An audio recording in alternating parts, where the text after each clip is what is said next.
오늘은 레위기 24장이고요.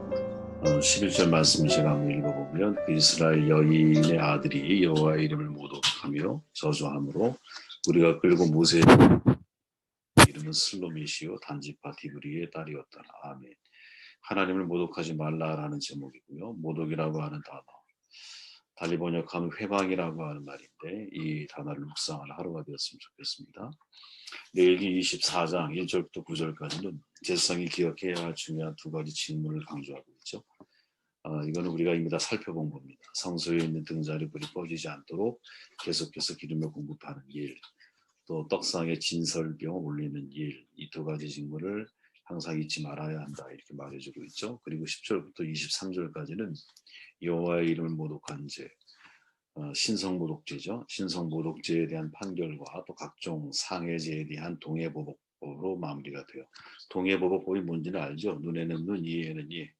내가 해를 끼치는 대로 같은 해를 내가 당해야 되는 게 맞는 거다. 가해자의 의무라고 제가 말씀드렸죠.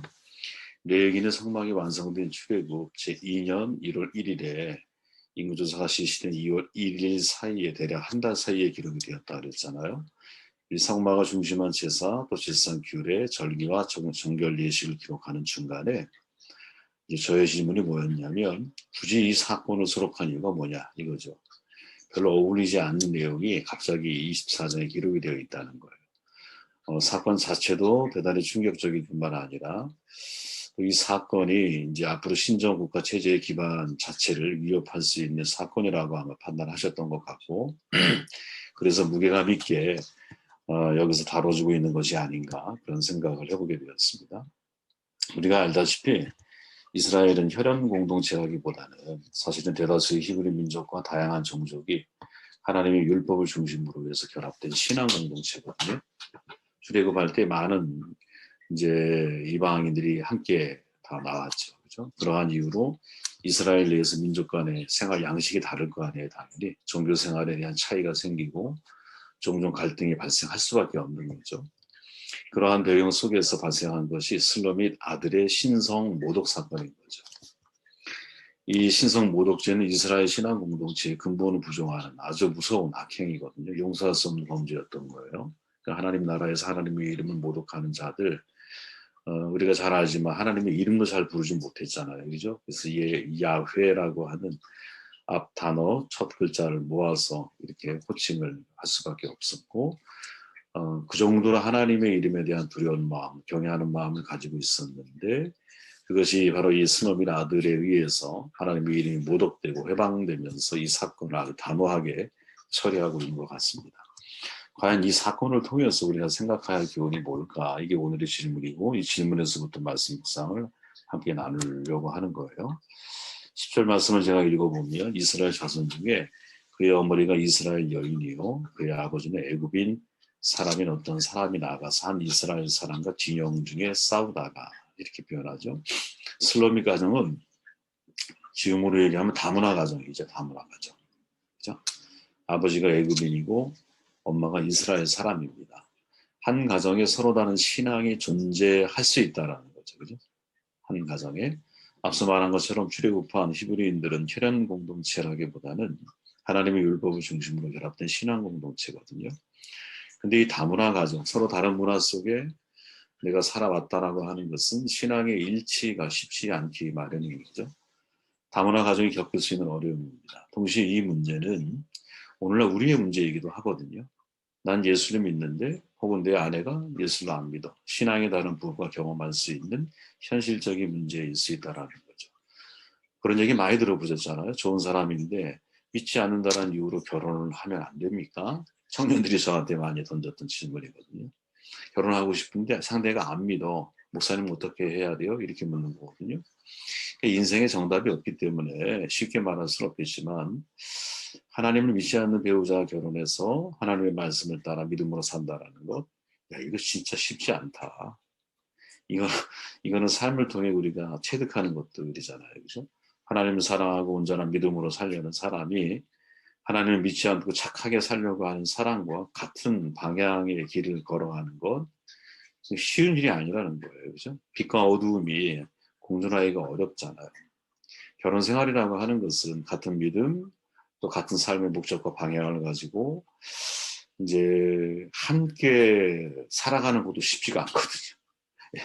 신앙이 같고 목적도 같고 방향도 같은데 그럼에도 불구하고 결혼 생활을 유지하는 게 쉽지가 않거든요. 끊임없는 자기 부인과 상대에 대한 이해, 배려, 존중, 예수님이 교회를 사랑하셨던 것처럼 남편의 아내를 사랑하는 이런 관계, 이 관계를 배워가는 과정이기 때문에 그러는 거죠. 이 쉬운 일이 아니라는 거예요. 슬로밋은 다문화 가정이었지만 다문화 가정의 신앙의 갈등이 실은 우리 시대에 지금 우리도 역시 나와 남편의 신앙이 같지가 않아. 나와 아내의 신앙이 같지가 않아. 이것도 역시 또 한 측면에서의 다문화 가정일 수 있다는 거죠. 그죠? 이런 문제를 어떻게 해결해야 할까 참 쉽지 않다라는 겁니다. 그래서 바울은 말하는 거예요.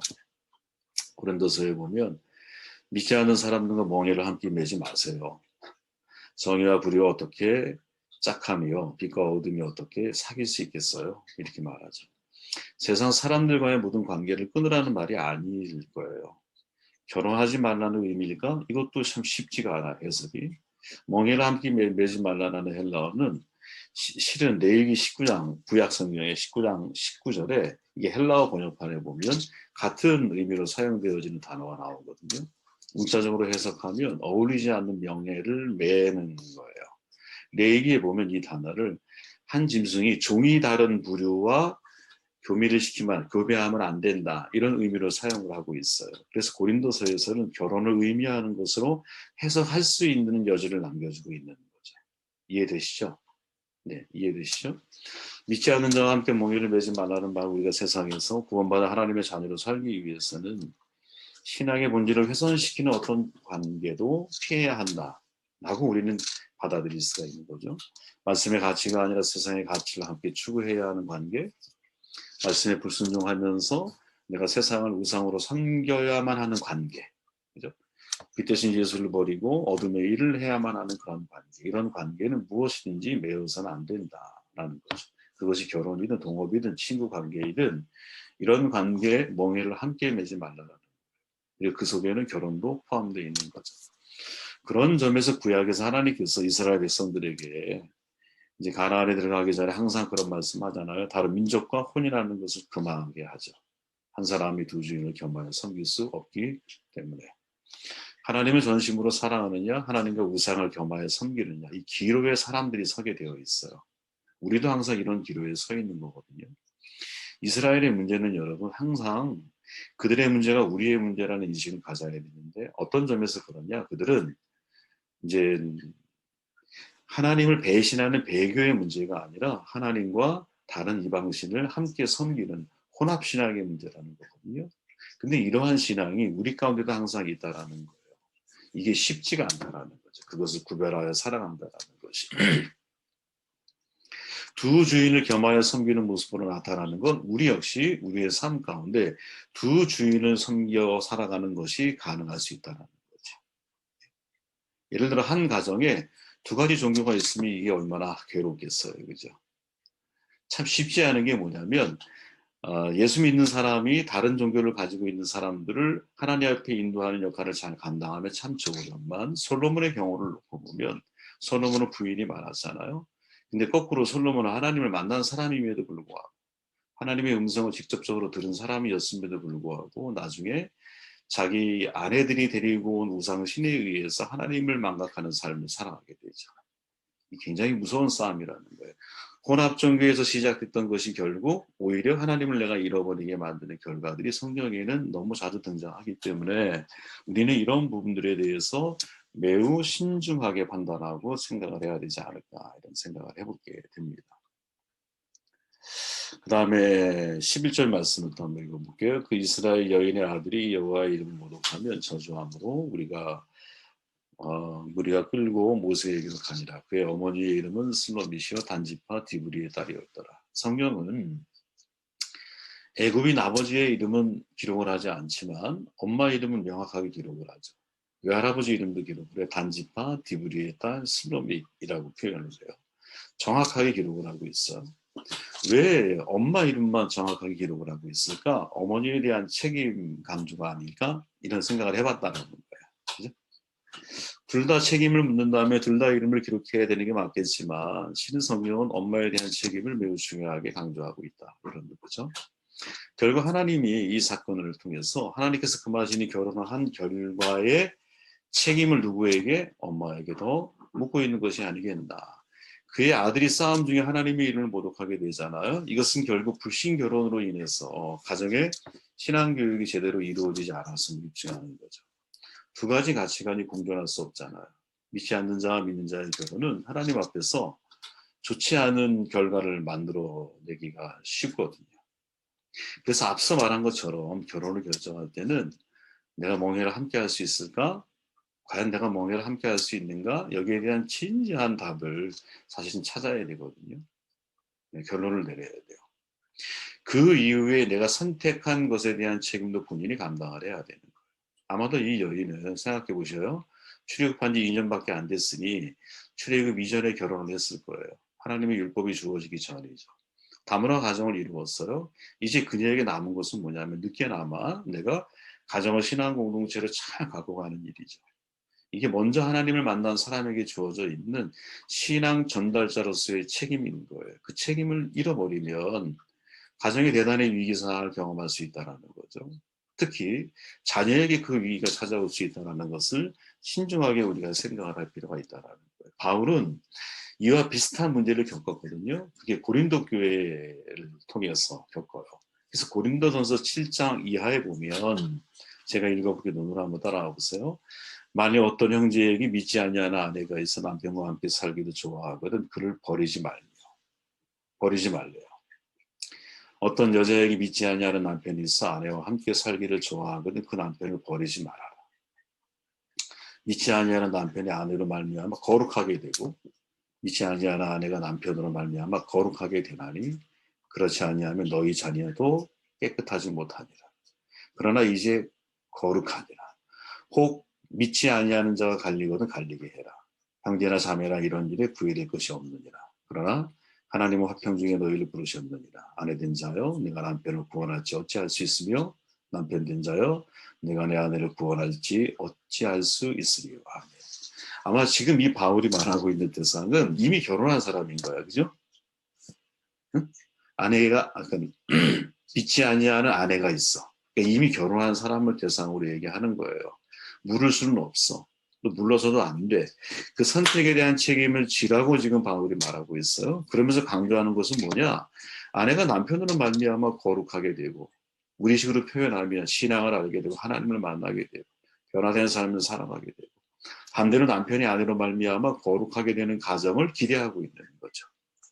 하나님이 그것 때문에 너에게 사랑하는 바로 그 여자, 그 남자를 만나게 하신 것일 수 있지 않겠느냐 이렇게 말을 해요. 그러면서 여기서 우리가 주목해야 할 게 뭐냐면 바울은 이 결혼 관계 속에서 행복이라는 단어를 한 번도 사용하지 않아요. 오히려 뭐라고 말해요? 남편이 아내로 말미암아 거룩하게 되고, 그죠? 믿지 아니하는 아내가 남편으로 인하여 거룩한 삶을 살아가게 되는. 이게 무슨 말이냐? 결혼의 궁극적인 목적은 여러분 행복이 아니라 거룩함에 맞춰져 있어야 한다라는 거거든요. 목적이 행복이라면 여러분 결혼하지 않아도 행복할 수 있고요. 때로 결혼하지 않는 게 더 행복할 수 있어요. 그죠? 혼자 사는 게 속 편할 수 있어. 네. 근데 우리는 행복한 결혼에 만족하고 머물려고 하지만 하나님은 결혼은 그게 마지막이 아니야. 결혼에 진짜 네가 가야 할 자리는 어떤 자리인지 알아? 거룩한 자리로 끊임없이 우리를 인도해 가기 원하는 거죠. 결혼하지 않은 사람이 더 행복하게 살 수도 있지만 우리가 온몸으로 경험하는 사실은 뭐냐? 결혼하지 않은 사람은 결혼한 사람이 체험하는 거룩함의 은혜를 체험하고 누릴 수가 없다라는 거예요. 그게 뭡니까? 그게 희생의 신비거든요. 그게 생명의 신비거든요. 둘이 만나 한 가정을 이루고 한 몸을 이룬다라는 하나됨의 신비이거든요. 혹시 생명이 태어나면 아가페의 신비를 우리가 알게 되는 거거든요. 그죠? 너를 위해서 나이가 사랑의 수고를 할 때 내 안에 찾아오는 진짜 누구도 흔들 수 없는 뭐랄까 이 기쁨의 신비가 그 삶 속에 있는 거거든요. 사람은 관계를 떠나면 살아갈 수 없다니까요. 내가 성숙해지려면 관계 속에 들어가야 된다니까요. 내 신학의 현주소는요 관계 속에 너무 드러나게 되어 있는 거예요. 근데 그 관계를 가장 뼈저리게 느끼는 사람이, 느끼게 만드는 대상이 누구냐? 내 아내고 내 남편인 거예요. 이게 1차적인 관계의 핵심이고 나를 변화시키는 변화의 대상인 거예요. 이 사람이. 상대를 바꾸려고 하지 말고요. 상대를 위해서 나를 바꾸려고 해야 한다는 거지. 상대로 인하여 내가 거룩해진다는 거지. 그리고 내가 거룩해지는 것만큼은 상대가 아름답게 거룩해지는 것을 우리는 경험할 수 있게 될 거라는 거지. 제가 아는 사람이 옛날에 드라노 경매 온누리 그 찬양, 경기매 찬양이 10년 메인복 키보드 치는 분이셨는데 그분이 그래요. 자기는 목사님 하세바 목사님 밑에서 10년 동안 아주 하드 트레이닝을 받았다라는 거예요. 제 친구랑 결혼했어요. 그래서 결혼할 때 자기가 이미 10년 동안 하드 트레이닝을 받았기 때문에 이까지 결혼 뭐 얼마든지 잘 해낼 수 있지 않을까 이렇게 생각을 하고 2년이 딱 지났는데 저한테 어느 날 그렇게 이야기를 하는 거예요. 목사님, 제 훈련이 아무 쓸데없는 훈련이었다라는 거를 깨닫는데 3개월 걸렸어요. 3개월. 3개월 딱 지나고 나니까 내가 그동안 훈련받았던 트레이닝이 아무짝에 쓸모가 없는 거였구나. 그게 왜 쓸모가 없었겠어요? 쓸모가 있죠. 근데 무엇? 진짜 가까이에서 한 사람을 속속들이 점점 알아가게 되면서 그 사람과 내가 하나 되는 삶의 과정이 이게 장난이 아니라는 거예요. 쉽지가 않다라는 거죠. 하지만 이 과정이 우리를 어떻게 만들어? 거룩하게 만든다. 그래서 바울의 초점은 행복이 아니야. 행복이 아니야. 너로 말미암아 상대가 거룩하게 만들어야 돼. 우리로 말미암아 상대가 하나님 앞에 거룩한 인생을 살아가도록 만드는 도구로 저와 여러분들이 쓰여질 수 있다는 거예요. 이게 얼마나 아름다운 삶이 있을까. 그러려면 바울이 말하는 것처럼 그리스도께서 교회를 사랑하신처럼, 그죠? 남편들이요, 그리스도께서 교회를 사랑하는 것처럼 아내를 사랑하십시오. 그것이 당신의 아내를 거룩하게 하는 겁니다. 아내들이요, 교회가 그리스도께 복종하지 남편에게 복종하세요. 그것이 당신의 남편을 거룩하게 하는 겁니다. 이 말씀이 좀 힘들어도 여러분들의 삶 가운데 잘 정착되는 축복이기를 바라고요. 마지막 16절을 읽고 말씀 정리해 볼게요. 여호와의 이름을 모독하면 그를 반드시 죽일지니 온 회중이 돌로 그를 칠 것이니라. 거류민이든 본토인이든 여호와의 이름을 모독하면 그를 죽일지니라. 아멘. 하나님의 이름을 모독하면 반드시 죽여야 합니다. 그게 히브리인도 마찬가지고 거류민도 동일하다. 이런 말이죠. 교훈이 뭘까? 말로라도 하나님을 여러분 모독하면 안 된다라는 거죠. 복잡한 문장이 아니에요. 그죠? 우리 입으로라도 신성 모독, 하나님을 모독하는 것은 생각보다 무서운 결과를 만들어낼 수 있다라는 거죠. 말이 중요하다라는 거죠. 말을 통해서 우리는 하나님을 영화롭게 할 수도 있고 슬로밋의 아들처럼 하나님을 모독할 수도 있어요. 말을 조심스럽게 가려서 해야 한다는 거죠. 기왕에 우리 입이라면 하나님을 찬양하고 하나님을 경외하고 하나님을 영화롭게 하는 말을 하는 게 훌륭하고 좋은 것이지, 하나님에게 걸림돌이 되고 하나님의 이름을 회방하고 하나님을 모독하는 말을 통해서 오히려 내 인생에 더 큰 곤란함을 경험하는 이런 어리석은 삶을 우리는 살아가면 안 된다는 거죠. 말에는 신비한 힘이 있잖아요, 여러분. 말을 하는 것은 사람인데 일단 말을 하게 되면 그 말이 사람을 만들어봐요. 그죠? 이상해. 내가 말하는 것을 따라서 살아가게 하는 힘이 말 속에 있어요. 그죠? 우리가 하는 말로 인해서 우리가 누구인가가 규정이 되고요. 우리의 삶이 형성이 돼요. 그런 의미에서 야고보 3장에서는 야고보 기자가 혀는 큰 배를 이끄는 작은 키와 같다. 이렇게 비유하죠. 아무리 큰 배여도 여러분 키 하나 가지고 배를 움직이는 거예요. 이게 혀라는 거죠. 그죠? 내 인생이 아무리 위대해 보여도 여러분 내 혀 하나로 내 인생을 좌지우지할 수 있다는 사실을 여러분 절대로 잊으면 안 됩니다. 사랑에 있는 사람은요 사랑의 말을 할 수밖에 없는 거예요. 사랑이 없어요. 그럼 사랑의 말이 나올 수가 없는 거예요. 믿음이 있는 사람은 믿음의 말을 할 수밖에 없는 거예요. 근데 불신하는 사람은 불신하는 말이 나올 수밖에 없는 거야. 그렇게 상대에게 믿음이 있고 사랑이 있느냐 소망이 있느냐 확인하려면 어떻게 하면 돼요? 그가 무슨 말을 하고 있는지를 들어보면 돼요. 여러분 이스라엘 백성이 가나안 땅에 들어갈 수 있는 기회가 주어지잖아요. 이 출애굽 이후에 우리가 지금 읽고 있는 모세오경 속에서 바로 가나안에 들어갈 수 있는 기회가 주어져요. 하나님 모세에게 정탐꾼 보내라 그러죠. 왜? 가나안 땅에 들여보내기 위해서 보내요. 근데 정탐꾼의 보고가 다 끝난 이후에 하나님 모세에게 뭐라고 말해요? 이스라엘 백성을 돌이켜서 홍해 길로 가게 해. 광야 길로 들어가라. 이렇게 민수기 14장에서 이야기를 하거든요. 그리고 40년 동안 다 죽어. 14장에서 28절에 보면 왜 이런 결정을 하나님이 내리게 되셨느냐? 같이 읽어봐요. 그들에게 이르기를 여호와의 삶을 가리켜 맹세하노니 너희 말이 내게 들린 대로 내가 너희에게 행하리니. 여러분 제가 이거 몇 번 반복해서 같이 본 말씀이거든요. 우리가 말했는데 그죠? 내 말로 끝나지 않는다는 거예요. 내 말을 누군가 듣고 있다라는 거예요. 근데 그 듣고 계신 분이 누구야? 하나님이라는 거예요. 나는 나 혼자 말인데 그 나의 말을 하나님이 듣고 계신 거예요. 그죠? 그래서 내 입술에 내 마음의 묵상, 내 입술에 이 뭐죠? 고백도 하나님이 다 듣고 계신 거죠. 그리고 듣고 계신 그것을 가지고 하나님이 나에게 되돌려 주신다.